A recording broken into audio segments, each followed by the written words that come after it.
Bienvenue à l'Église 180. Si vous êtes ici pour la première fois, sachez que ça nous fait plaisir de vous accueillir et qu'on espère vraiment que votre expérience parmi nous sera des plus agréables. Aujourd'hui, vous allez entendre un discours simple et actuel au sujet de la Bible. Vous pourrez aussi apprécier une musique positive, contemporaine, imprégnée de foi et d'espoir, le tout dans une ambiance décontractée, tout en savourant un bon café. Les dimanches matins, nous offrons aussi un service à l'enfance afin que vos enfants aient du plaisir, soient en sécurité et que vous ayez l'esprit tranquille tout au long de l'événement. Pour ne rien manquer, suivez-nous sur notre page Facebook ou visitez notre site Web. Au nom de toute l'équipe de l'Église 180, bonne rencontre!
Oui, bonjour 180, ça va bien matin? Oui. Good, good. J'espère que ça va bien parce qu'on a des gros sujets à traiter aujourd'hui. On est dans notre thématique sur les couples, ce qu'on va continuer. Bien, juste une petite parenthèse, je tiens vraiment à souhaiter la bienvenue. Si c'est la première fois que vous venez ici à 180 ce matin, sentez-vous les bienvenus, vous l'êtes vraiment. Bienvenue aussi à ceux qui nous écoutent en ligne, on ne veut pas vous oublier non plus. Alors, ce matin, on va directement aborder le sujet. On vient de voir un petit vidéo avec un couple qui avait de l'air à avoir du plaisir ensemble, à être bien ensemble, à avoir beaucoup de joie. Et puis certainement, le couple peut apporter de la joie, du bonheur et des choses comme ça. En même temps, on sait à quel point un couple peut être aussi destructeur. Et puis, il y a même des histoires d'horreur, là, des exceptions. Des cas exceptionnels que vous avez sûrement déjà entendu parler. On a tous déjà entendu parler d'un homme qui bat durement sa femme ou d'un homme qui a plein d'affaires, plein d'aventures sexuelles à l'insu de sa femme ou d'une femme qui a des grosses dépendances à l'alcool, à la drogue ou qui menace son mari constamment de le quitter ou même, j'entendais dernièrement, de se suicider si elle n'obtenait pas qu'est-ce qu'elle voulait de son mari. Alors, il y a toutes sortes de cas exceptionnels comme ça qui peuvent être vécus. Et puis, je tiens à dire ce matin que si vous vivez une situation à laquelle vous sentez que ça s'apparente un peu, il faut absolument que vous en parliez. Gardez pas sur vous le poids de devoir trouver une solution à une problématique d'envergure comme celle-là. Il y a des ressources ici à l'Église. Je parlais justement à Alyssa Jones et Ron Jones qui se rendent disponibles. Si vous ne les connaissez pas, venez me voir, je vais vous les présenter. Je sais qu'il y a David et Julie aussi qui rencontrent beaucoup de couples. Ça leur ferait plaisir de vous aider dans une situation comme celle-là. Gardez pas ça sur vous de passer à travers des situations comme celle-là. Heureusement, ce n'est pas la norme, les situations comme ça, sinon il n'y aurait pas grand monde en couple. Et puis, ce qu'on se rend compte finalement, c'est que c'est des situations beaucoup plus générales qui amènent normalement les lourdeurs dans le couple.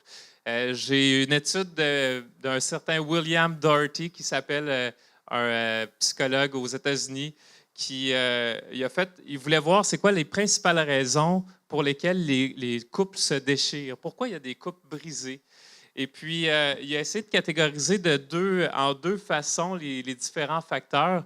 D'une part, les raisons qui sont dures, qui sont difficiles, comme il parlait des couples dans lesquels il y a des aventures sexuelles, justement, ou des dépendances aux jeux ou à des matières toxiques, là, l'alcool, la drogue ou la violence, versus des raisons plus douces, même si c'est pénible, là, ça n'enlève pas qu'il y a des poids difficiles de douleur associés à ça, mais des raisons plus douces d'insatisfaction générale. Fait qu'il voulait voir lequel des deux cause le plus de brisures dans les couples. Et puis, évidemment, ben, on aurait pu s'y attendre là, en termes de quantité que le chiffre est beaucoup plus gros pour les couples qui souffrent d'insatisfaction générale que de situations difficiles comme celles qui ont été nommées précédemment.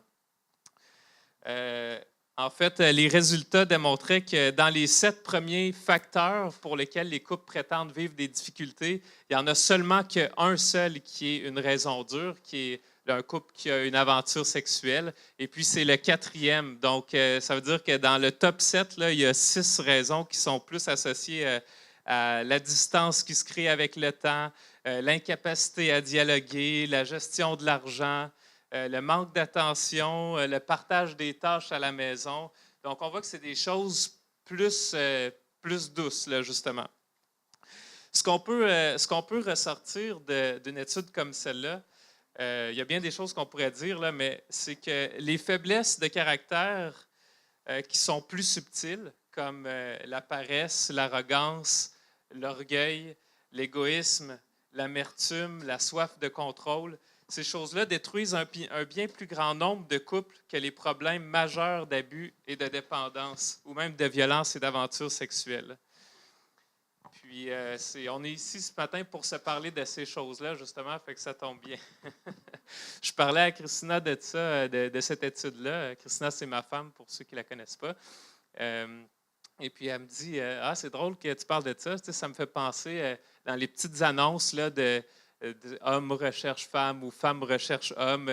Souvent, il est question l'emphase est mise sur les raisons dures. Tu sais, recherche un homme confortable financièrement, sans dépendance à l'alcool ou au jeu, un homme doux. Puis là, elle me parlait de ça, puis je la regarde, je dis, comment ça, tu es au courant de ces petites annonces?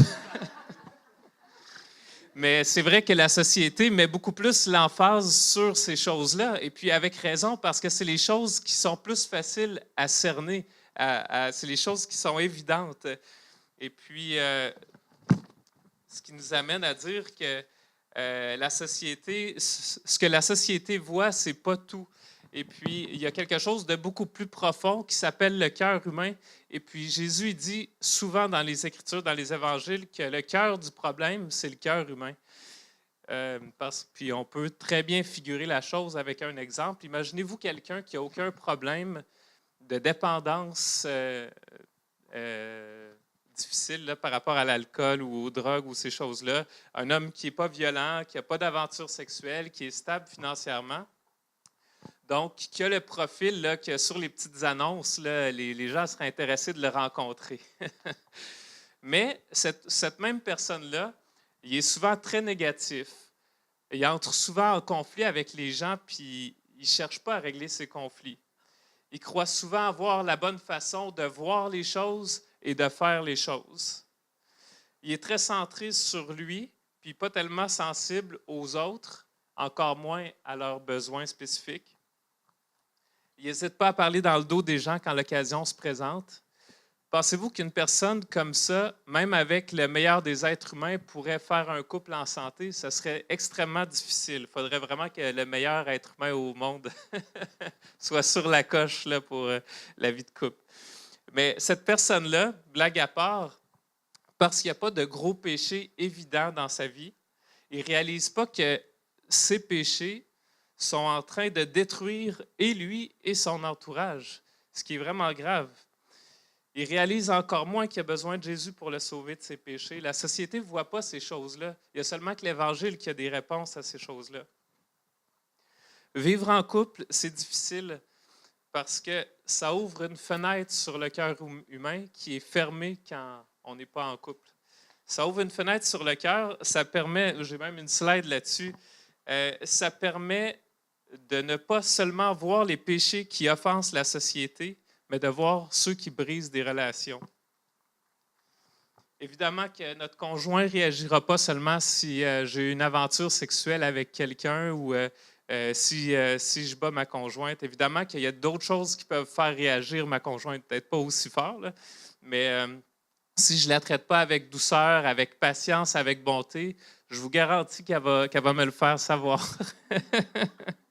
Fait qu'il y a d'autres choses qui dérangent. La chose qui est importante ici, c'est, je sais qu'il y en a beaucoup qui sont dans cette situation-là ici, qui veulent laisser Dieu diriger leur vie.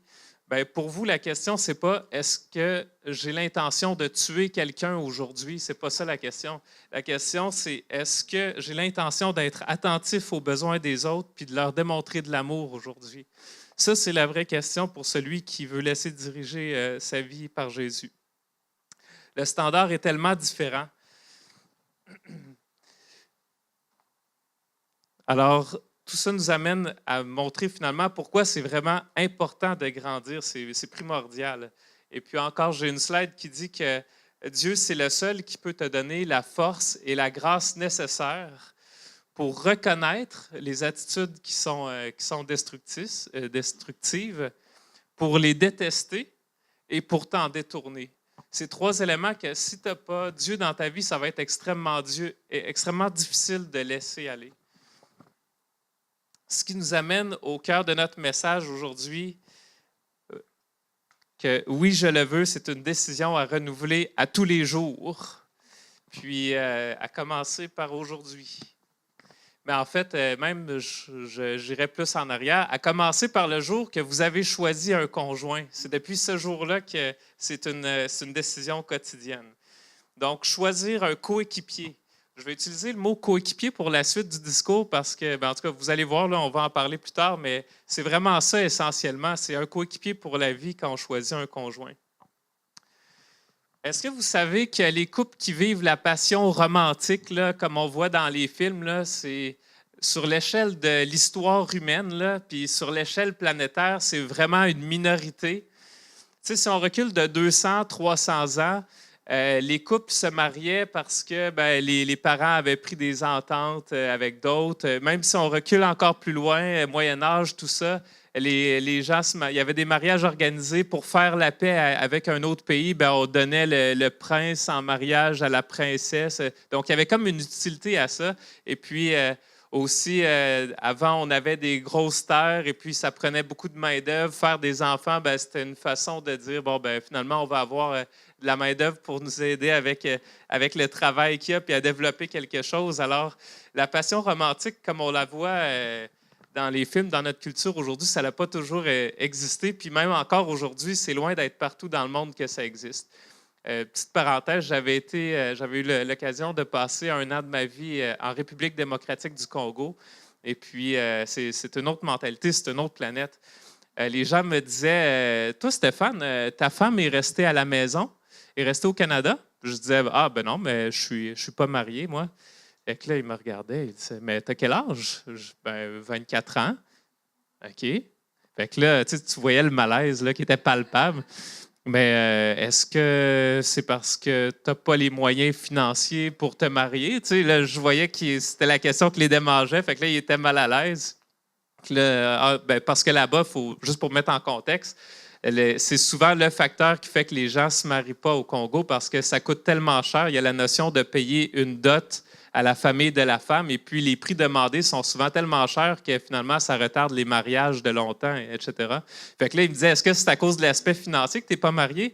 Non, c'est juste que j'ai pas trouvé l'âme sœur. Là, il me regardait, pas trouvé l'âme sœur.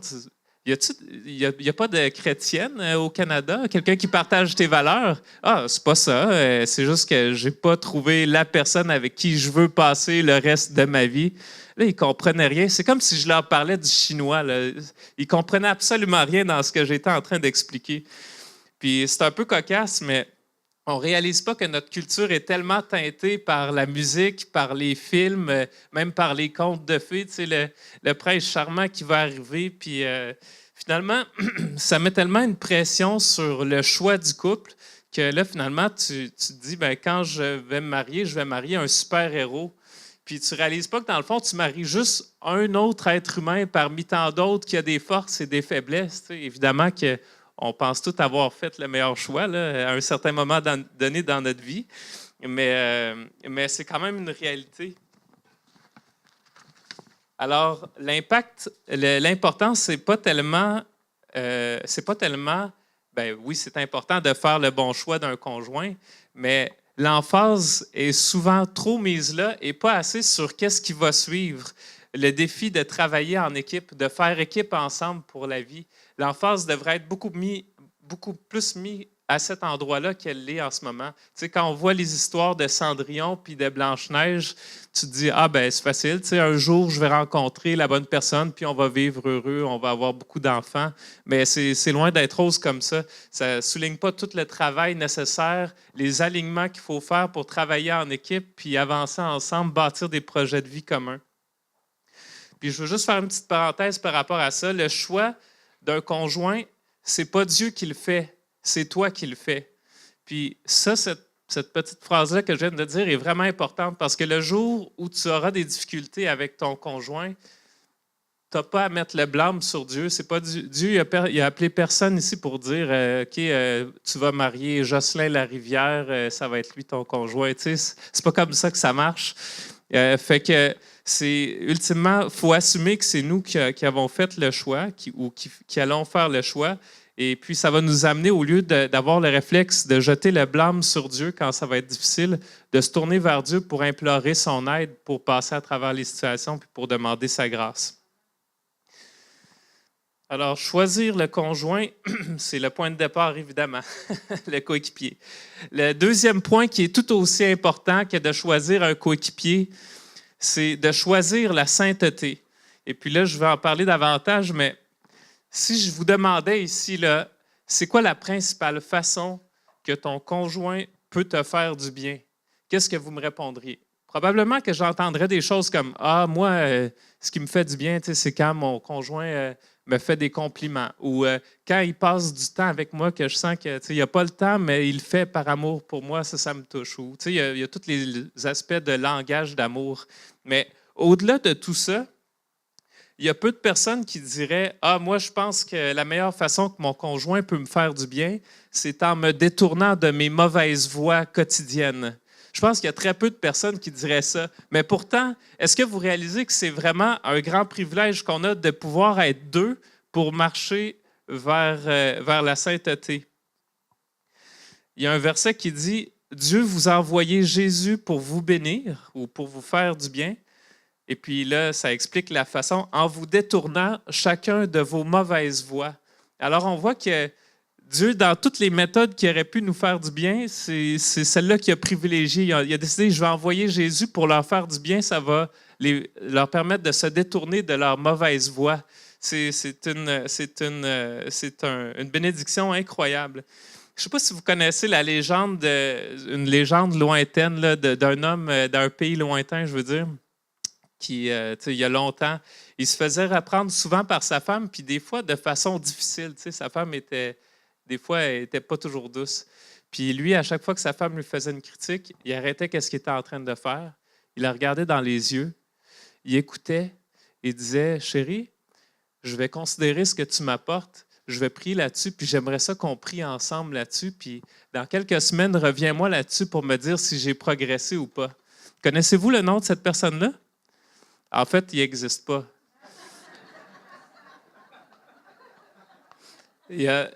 On dit que beaucoup d'hommes ont un orgueil qui les pousse à cacher leur combat et à ne se montrer que victorieux. C'est Honoré de Balzac qui a dit ça dans un de ses livres. Et la Bible, il y a un verset que j'ai mis à l'écran parce que je trouve que c'est principal dans ce qu'on va regarder. « Celui qui aime la connaissance désire être corrigé, mais celui qui déteste les réprimandes n'est qu'un sot. » C'est fort quand même comme mot. C'est un imbécile. La sainteté, c'est quoi? C'est la perfection absolue. C'est attribué à Dieu dans la Bible parce qu'il y a juste Dieu qui est parfait. Puis il y a tellement de versets qui mettent l'emphase sur rechercher la sainteté. Je vous en énumère 3 là, que je trouve qui sont tout à fait frappants, mais j'aurais pu en mettre une vingtaine, là, ça n'aurait même pas été difficile. Un verset qui dit « Soyez parfaits comme votre Père céleste est parfait ». Ouf, ça met la barre assez haute. Hein? Celui qui affirme demeurer en Christ doit aussi vivre comme il a lui-même vécu. OK? Que votre attitude soit identique à celle de Jésus-Christ. Oups, là, c'est pas facile, ces choses-là. Hein? Mais on voit constamment dans la Bible que ressembler à Jésus, c'est le but de la vie chrétienne. Puis que d'être en couple, bien, ça donne un avantage parce que ça permet d'être deux pour marcher vers ce but-là. Ça permet de faire équipe vers l'atteinte de ce but-là. Là, peut-être que vous êtes ici ce matin et vous dites, là, on parle de choisir la sainteté. C'est plate, la sainteté. Ça nous amène à quoi? Puis c'est vrai que parfois, on peut parler d'abandonner un péché, de renoncer au péché, puis on se dit, hey, ça implique une perte finalement. Mais il faut plutôt parler de qu'est-ce que le péché coûte. Parce qu'il y a un coût au péché. Qu'est-ce que ça nous enlève de péché? T'es-tu déjà posé la question en quoi ton péché venait faire obstacle à ton bonheur? Tu sais, tantôt, on parlait que comment le péché détruit les relations humaines. Mais t'es-tu déjà posé la question comment que ça impacte ta vie? Qu'est-ce que ça te coûte plutôt que de concentrer sur ne pas pécher? Pourquoi est-ce que tu l'utilises pas? Tu n'utilises pas la tentation comme une occasion de poser un geste d'amour. Là, je donne un exemple. Mettons que vous avez envie de vous emporter face à une situation. Bien, pourquoi vous ne prenez pas un recul et vous dites « Hey, qu'est-ce que je suis en train de faire? Je suis en train de m'emporter. » De remplacer le mal que vous étiez sur le point de faire par quelque chose de bien. Ou bien, exemple, si vous êtes sur le point de faire une mauvaise habitude que vous vous arrêtez, que vous dites, bien, plutôt que je mette du temps là-dessus, bien, pourquoi je ne m'arrête pas, pourquoi je ne remplace pas ça par quelque chose de positif, de bien, comme poser un geste d'amour, accomplir une tâche à quelqu'un, écrire une lettre d'encouragement, acheter un petit cadeau, faire une petite surprise, acheter des fleurs, va acheter des fleurs à ta femme ou quelque chose comme ça. Imagine si à chaque fois on était devant la tentation de faire quelque chose de mal, on remplaçait ça par quelque chose de bien. Je vous garantis que les couples seraient transformés ici. La sainteté, ça c'est vraiment important. La sainteté, ce n'est pas simplement à propos d'où on passe l'éternité. La sainteté a un énorme impact sur notre qualité de vie présente. Donc, ça implique que dans ma relation avec Christina, avec ma femme, je ne dois pas simplement éviter d'avoir une aventure sexuelle avec une autre femme. Ce n'est pas ça mon but dans mon mariage. Je dois chercher à me purifier de tout ce qui peut contaminer mon mariage. Ça peut être des mauvaises habitudes, des mauvais réflexes, un mauvais tempérament. Ça peut être, tu sais, name it, il y a plein de choses que vous connaissez tout autant que moi. Mais Dieu nous appelle à marcher à deux pour lui ressembler davantage. Puis je veux juste finir ce point-là du choix de la sainteté avec un défi pour vous.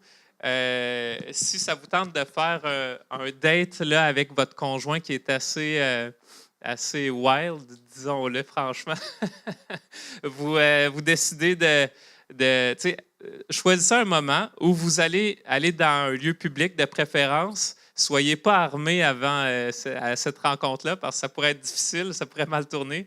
Puis vous posez la question, vous dites, chérie, c'est quoi un domaine dans lequel tu as l'impression que je dois grandir pour ressembler plus à Jésus? Moi, je vous challenge de faire ça cette semaine avec votre conjoint, de prendre un temps que vous mettez à part, puis que vous dites, regarde, on est là pour avancer ensemble, pour honorer Dieu davantage. Bien, posons-nous cette question-là, puis travaillons ensemble plutôt que d'essayer de se sentir supérieur à l'autre, puis de rabaisser l'autre pour que nous, on puisse se remonter. Fait que ça, c'est le défi que je vous lance pour vous cette semaine. Prochain choix, choisis l'engagement. C'est une autre façon que vous pouvez dire oui, je le veux à tous les jours, finalement, en choisissant de rester engagé dans votre couple. avez-vous déjà trompé votre conjoint? Je pourrais poser cette question-là, puis probablement que, puis heureusement, la majorité d'entre vous, vous diriez non, moi je suis resté fidèle à mon conjoint. Mais savez-vous qu'avec les années, le mot tromper a pris une connotation très sexuelle? Mais originalement, le mot tromper, là, quand je trompe quelqu'un, c'est pas nécessairement sexuel. Ça implique que j'ai fait une promesse à quelqu'un, puis que je ne fais pas ce que je lui ai dit que je ferais. Alors, quand on parle de tromper, si vous retournez en 1667 avec Molière, comment que lui, il définit tromper, il dit tromper son conjoint, c'est être infidèle aux engagements sentimentaux ou conjugaux pris envers lui. OK, là, c'est toute une autre dynamique. Là, je poserais la question, qui a jamais trompé son conjoint ici, puis personne ne serait capable de lever la main? Parce que le jour où on s'est mariés, on a tous dit des belles choses. Moi, personnellement, j'ai dit plusieurs choses, mais je me rappelle avoir dit « Je promets de travailler en équipe avec toi ». Je me rappelle aussi d'avoir dit à Christina « Je m'engage à continuer à te séduire et à poursuivre ton cœur ». Mais je peux vous garantir une chose, c'est que je me rappelle d'au moins 1 ou 2 journées que je n'ai pas fait ça. Puis, traditionnellement, on dit des choses comme « Je promets de t'aimer et de te chérir pour le meilleur et pour le pire ». De te chérir pour le pire. OK, ça, c'est pas tous les jours que je sens que c'est fait dans la vie des couples. Je ne laisserai rien ni personne nous séparer, et ce, pour l'éternité. On dit toutes des choses comme ça. Alors, d'une certaine façon, on a tous déjà trompé notre conjoint. Puis, je veux pas. C'est drôle, mais en même temps, c'est pas drôle. C'est pas une blague parce que rester engagé dans le mariage, ça implique de vouloir retourner constamment, de faire un idéal de ces vœux-là et d'y retourner constamment, jour après jour. Même, je pourrais dire, minute après minute. Quelqu'un d'engagé, ça implique quelqu'un qui respecte sa parole. Alors, si j'ai convaincu quelqu'un de me marier, ou que j'ai accepté de marier quelqu'un, mon engagement implique de l'aimer malgré tout défi qui va se présenter. Puis ça, c'est pas évident. C'est plus facile pour moi un matin de dire ça que dans ma vie de tous les jours de le vivre. Être engagé, l'engagement, ça implique de continuer à donner son meilleur à l'autre. Comme Christ a aimé l'Église, finalement. Christ a donné ce qu'il y avait de mieux. Le but, c'est pas simplement de rester marié. Puis ça, c'est vraiment important à dire et à redire. Le but du mariage, c'est pas de rester marié jusqu'à la fin. C'est pas ça le but du mariage. C'est de jour après jour donner son meilleur à l'autre. C'est ça le but du mariage.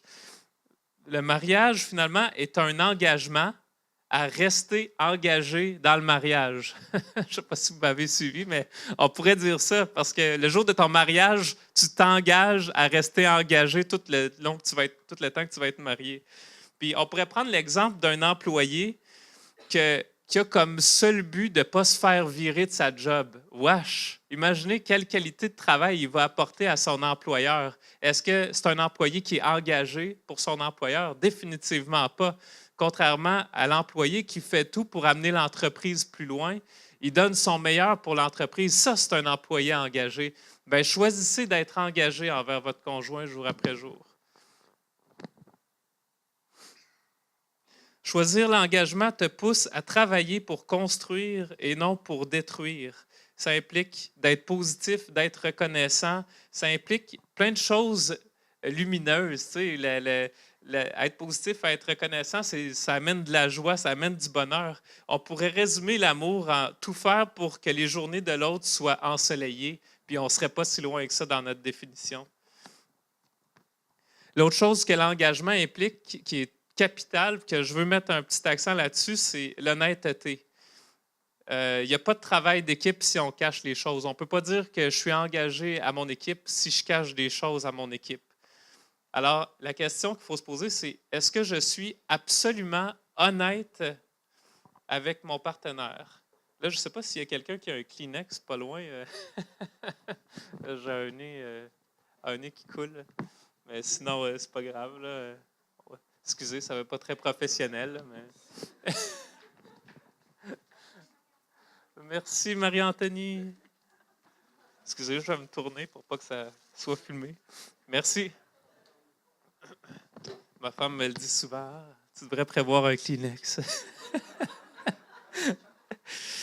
Alors, la question, es-tu absolument honnête avec ton partenaire?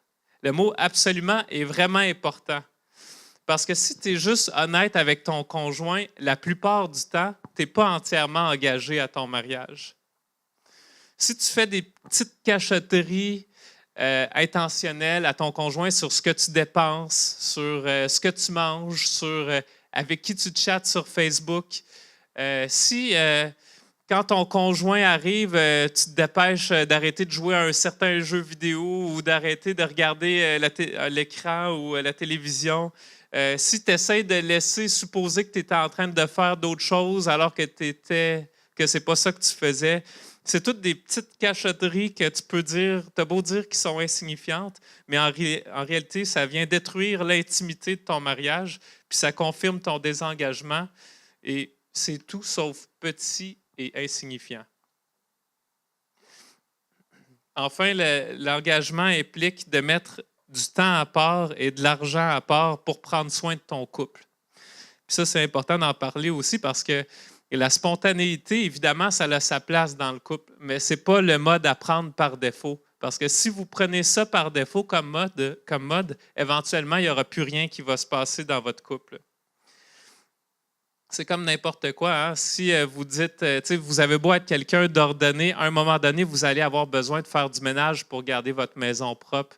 On ne peut pas l'éviter puis juste attendre, espérer que les choses se fassent au fur et à mesure.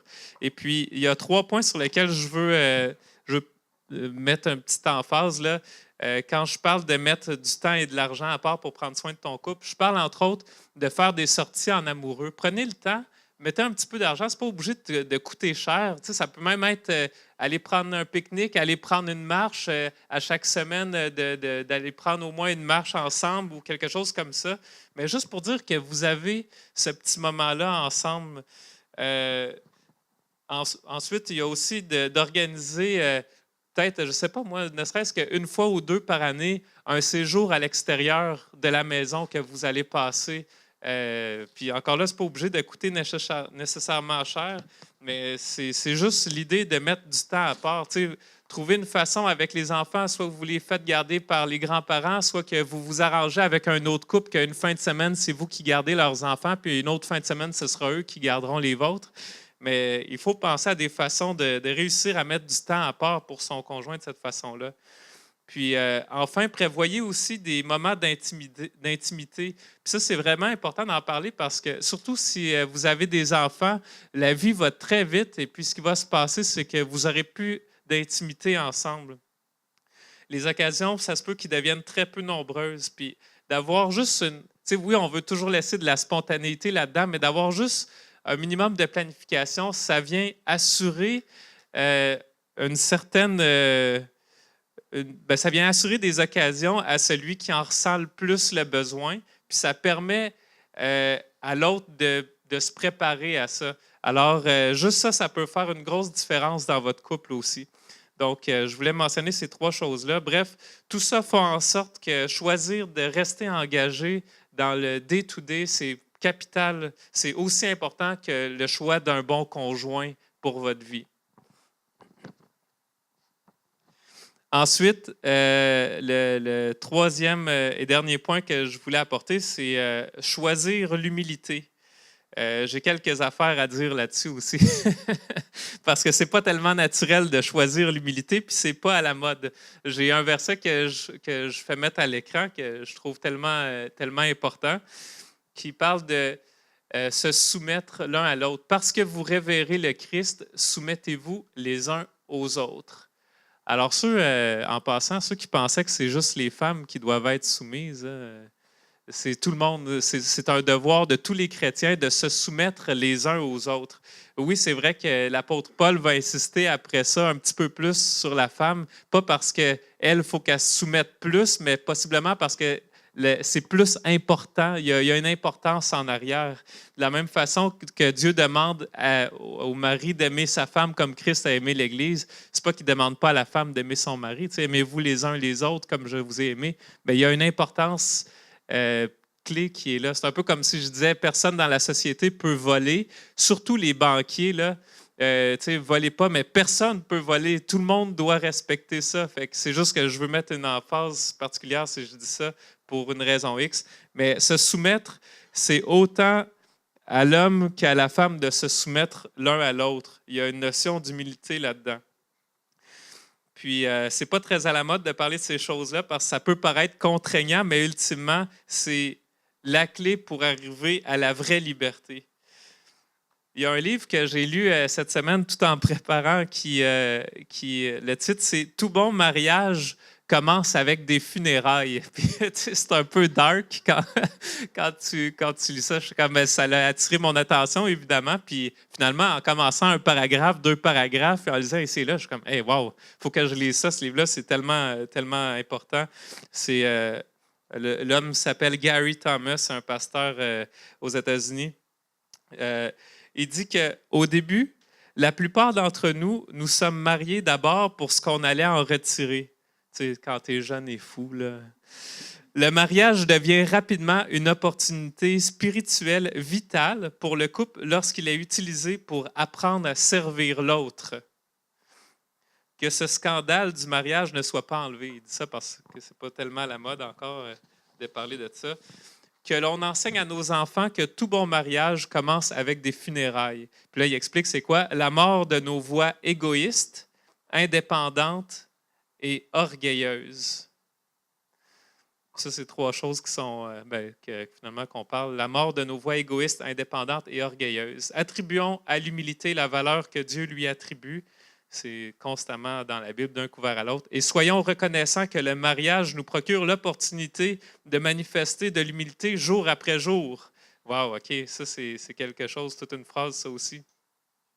L'humilité, ça implique, puis là, il l'a dit, l'humilité, ça implique la perte de mon indépendance. Mais ce n'est pas nécessairement négatif. Tu sais, on peut voir ça dire de l'extérieur puis dire hey, ça n'a pas de bon sens, tu sais, je ne veux pas me rendre esclave, là, perdre mon indépendance. Tu sais, il y a des gens qui ont donné leur vie pour garder l'indépendance puis la liberté.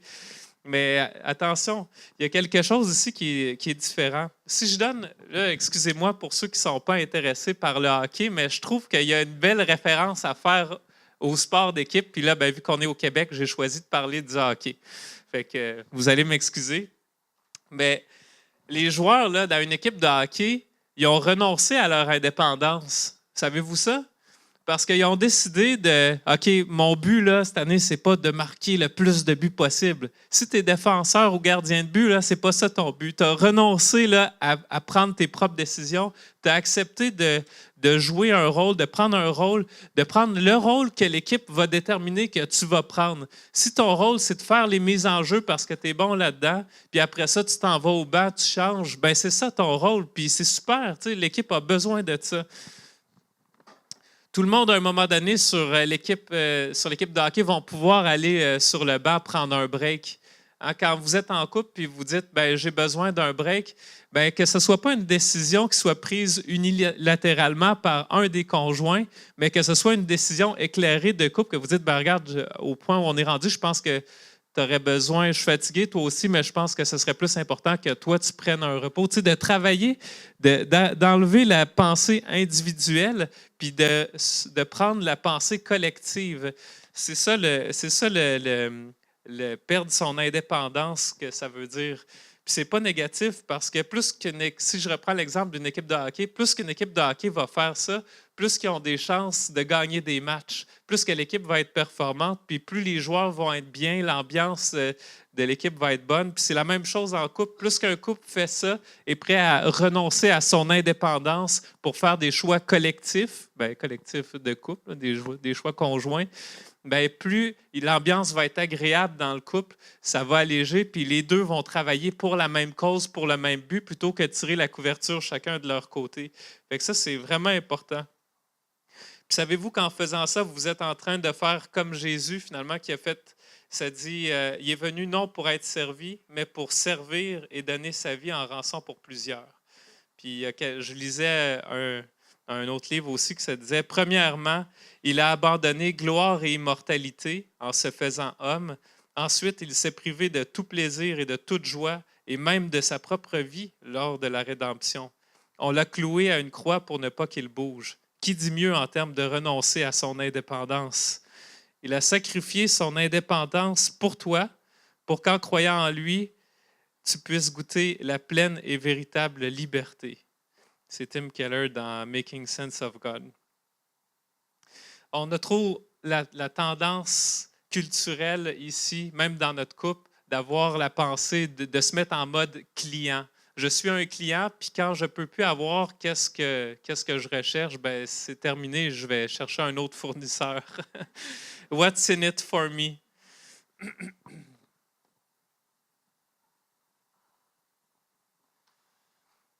Ensuite, l'humilité, ça implique aussi de permettre à l'autre d'intervenir dans nos vies. Puis ça, c'est très important d'en parler parce que c'est drôle comment, quand on va voir, exemple, un médecin, on a cette humilité-là. Si le médecin il dit je pense que tu devrais prendre plus de tests, là. Écoute, je ne veux pas t'alarmer, mais il y a une petite masse là, qu'il faudrait approfondir, qu'il faudrait voir, c'est quoi. Il n'y a personne qui va dire hey, t'es fou, toi, tu as un problème toi-même, puis je suis sûr que tu en as déjà eu, puis c'est quoi ton rapport? Tu essaies d'être supérieur à moi. Pourquoi? Quand le médecin nous diagnostique quelque chose, on a l'humilité de dire oui, j'accepte ce que tu me dis comme commentaire. Mais quand c'est notre femme qui est avec nous tous les jours, ben là ça grince. Pourquoi? Pourquoi on est comme ça? Alors, l'humilité, ça implique de permettre à l'autre d'intervenir dans nos vies. C'est pas parce que tu n'as rien à te reprocher que nécessairement tu es sur la bonne voie. Ça, c'est important de penser ça. Des fois, tu peux dire non, je suis correct. Mais savez-vous qu'il y a des criminels de guerre qui se sont dit ben moi, je suis correct. Tout ce que j'ai fait, c'est d'exécuter les ordres. Eux autres, dans leur conscience, ils ne se sentent pas répréhensibles, mais ça ne veut pas dire qu'ils sont dans la bonne voie. Alors, c'est pour ça que ça vaut toujours la peine de au moins écouter la voix qui nous dit quelque chose à améliorer ou à travailler. Alors, t'arrive-t-il d'écouter si Dieu te dit quelque chose à travers ton conjoint ou si la porte est constamment fermée? C'est une grosse question. Et enfin, l'humilité implique de rechercher la paix. Ma belle-sœur a dit une phrase que je cherchais comment traduire un matin. Je trouve ça bon. Elle dit « Don't sweat the small stuff ». Ça veut dire fais-toi pas suer pour les petites choses insignifiantes. Puis je vais en parler un peu plus tard, mais il y a un verset que je veux que vous lisiez avec moi, que je mets à l'écran. C'est dans l'Épître de Jacques. Ça parle de la vraie sagesse. La sagesse qui vient d'en haut est en premier lieu pure. De plus, elle est voyons, j'ai de la misère à lire. Elle aime la paix, elle est modérée et conciliante, pleine de bonté. Avez-vous remarqué que dans les qualificatifs de ce qui est la vraie sagesse, il y a beaucoup d'éléments par rapport à l'harmonie, la paix. La paix, la modérée, ça nous parle de paix aussi, de paisible, d'harmonie, d'être conciliant, de considérer le bien de l'autre, la bonté. Fait qu'il y a beaucoup de choses. Puis là, j'ai raccourci la liste parce que là, même, ça continue, sans parti pris, sans hypocrisie. Beaucoup de choses qui nous parlent de paix ici. Fait que rechercher la paix dans mon couple, ça veut dire quoi? Bien là, c'est là que la phrase de ma belle-sœur est intéressante. Don't sweat the small stuff. Parce qu'un poison duquel il faut absolument se débarrasser, c'est celui de qu'est-ce qui nous irrite dans le couple. Il y a des choses, des fois, qui nous irritent dans un couple, mais au lieu de se poser la question, qu'est-ce que mon conjoint devrait changer? Pourquoi on ne se pose pas la question, ben, pourquoi ça m'irrite? Est-ce que ça ne serait pas à moi d'être plus tolérant sur ça ou de démontrer plus de conciliance, là, plus de conciliation? En tout cas, vous comprenez du mot que je cherche. Là. Alors, ouais, je donne un exemple qui me fait rire là-dessus aussi parce qu'on avait un chien, en Val, on avait un chien quand j'étais chez mes parents. Et puis, il s'appelait Sammy. Puis Sammy, là, c'est un petit chien, là, tout petit, là, genre poméranien, mais un peu plus gros, là, pour ceux qui connaissent les chiens. Et puis, il jappait beaucoup. Puis, quand on le mettait dehors, bien, à chaque fois qu'il y a un passant qui passait, un facteur, un chat, un oiseau, il jappait. Tu sais, il passait la journée, quand tu penses à ça, là, il passait la journée à japper. Puis qu'est-ce que ça produisait en bout de ligne? Absolument rien. toute la journée, il gaspillait de l'énergie. Puis la seule contribution que ça avait, c'était de polluer l'atmosphère de bruit.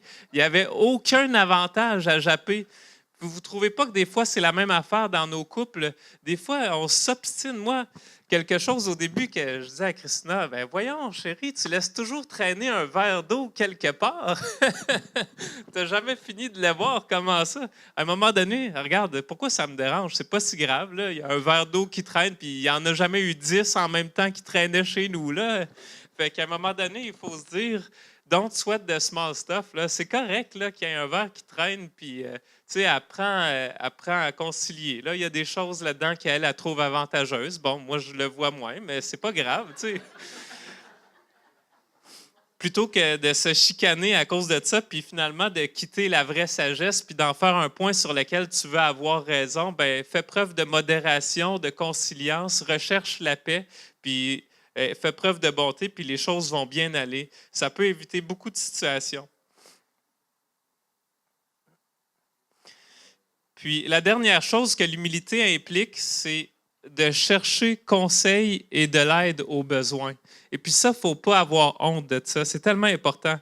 En business, on dit que la différence entre un dirigeant normal ou un excellent dirigeant, savez-vous c'est quoi? C'est 2 livres par mois sur la gestion. On dit que si quelqu'un lit 2 livres par mois sur la gestion avec toute la formation qu'il a reçue puis les expériences, ça va le propulser d'un dirigeant normal à un excellent dirigeant. Fait que si c'est vrai en business, pourquoi est-ce que ça ne serait pas vrai en mariage? Pourquoi est-ce que ça ne serait pas vrai avec des enfants? N'hésitez pas à lire, à profiter des conférences qui sont accessibles. Il faut se renseigner, il ne faut pas attendre d'apprendre sur le tas parce que de cette façon-là, on prend un peu, on a tendance à prendre ce qui nous intéresse, puis finalement, c'est pas, on ne se développe pas vraiment, on fait juste amplifier nos points forts et nos faiblesses. Alors, soyez all-in, n'hésitez pas à chercher pour des ressources. Puis moi, j'ai apporté ici, j'ai une douzaine de revues Focus Famille. Je ne sais pas si vous connaissez ça. Je trouve que c'est un organisme qui font des magazines, entre autres, mais beaucoup plus que ça. Mais il y a 3 parutions par année, puis je trouve que leurs articles sont extrêmement pertinents pour la vie de couple, pour la vie de famille. Puis moi, je recommanderais à n'importe qui ici là, de s'abonner. Vous pouvez aller sur leur site Focus Famille. Abonnez-vous, c'est gratuit. Vous allez recevoir 3 revues par année avec de l'excellent matériel. Puis moi, j'ai apporté 12 exemplaires en arrière. Je vais être à la table à la fin. Puis si vous voulez voir, je peux même en laisser quelques-unes. Il n'y a pas de problème. Venez me voir, puis ça va me faire plaisir de vous mettre en contact avec cette revue-là. C'est une excellente façon aussi, un excellent outil pour apprendre et se développer. Puis aussi, donc ça, c'est pour ce qui est de chercher des conseils, mais chercher de l'aide. Si vous avez un problème de santé, qu'est-ce que vous allez faire? Vous n'allez pas trop tarder. Éventuellement, vous allez décider d'aller consulter le médecin ou même un spécialiste s'il faut. Mais si vous ne le faites pas, ça serait irresponsable. Quelqu'un vous dirait, ben là, come on, là, prends-toi en main. Là. Évidemment, ça fait 3 semaines que tu dis que tu as un gros mal de tête. À un moment donné, ce n'est pas normal. Il faut que tu ailles consulter pour ça. Mais pourquoi on le fait pour la santé puis on ne le fait pas pour le couple, pour la relation de couple? Si ça fait un bon bout de temps que vous avez des problématiques en couple, là, prenez-vous en main. Il faut prendre la chose au sérieux. Il ne faut pas laisser ça traîner et espérer que ça passe tout seul. Là. Ce serait irresponsable, comme pour la santé physique, d'espérer que ça se règle tout seul. Vous comprenez mon allusion? Je sais que je dis des choses qui peuvent brasser, mais en même temps, je pense qu'il faut que ce soit dit. Il n'y a pas de honte à se confier à quelqu'un d'expérience. Tout le monde traverse des moments plus difficiles un jour ou l'autre.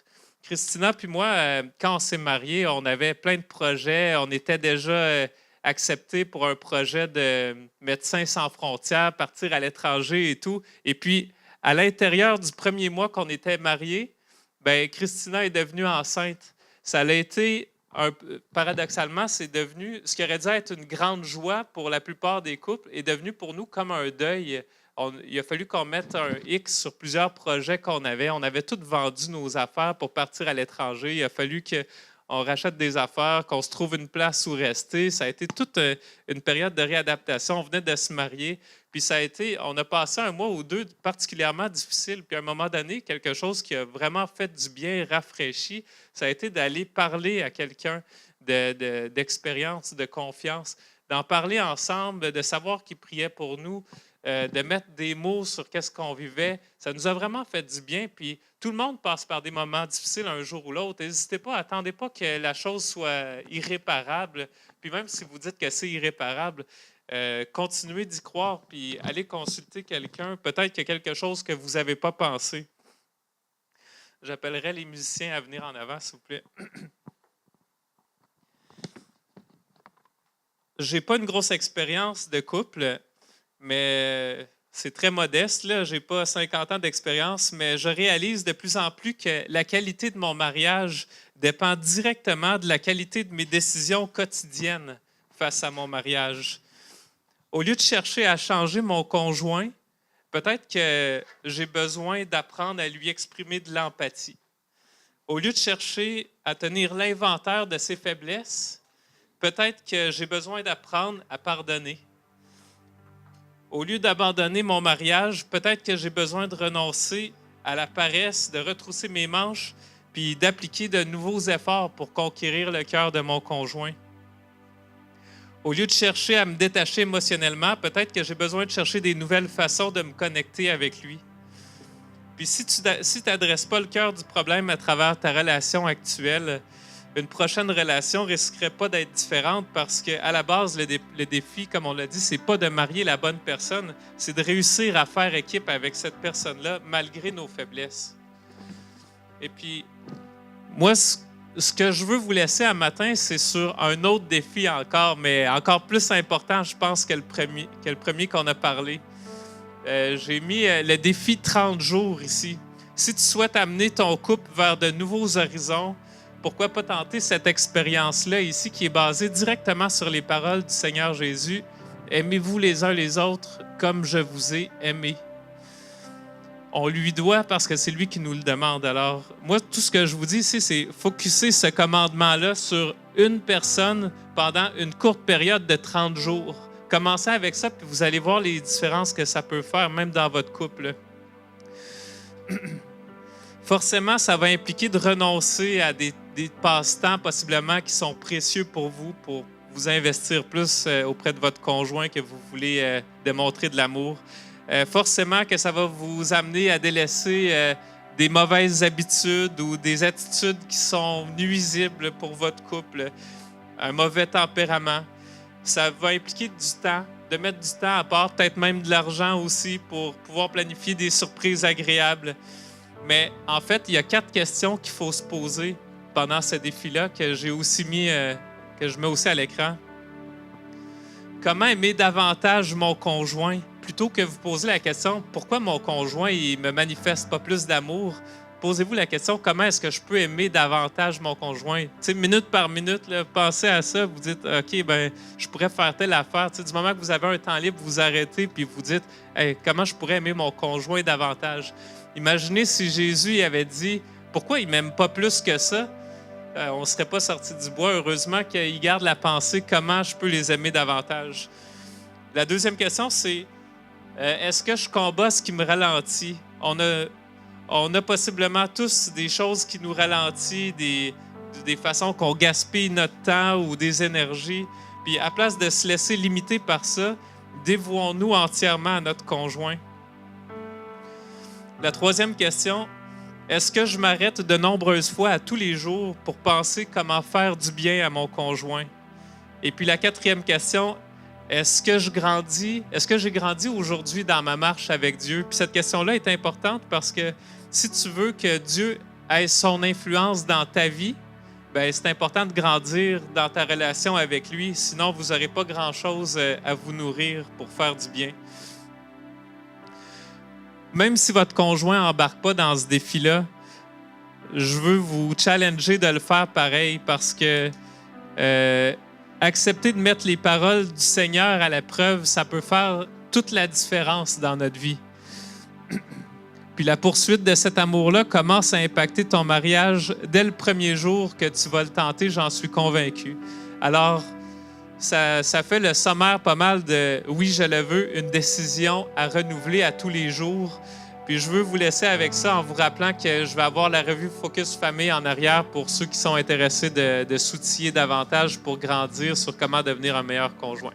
Là-dessus, place à la musique.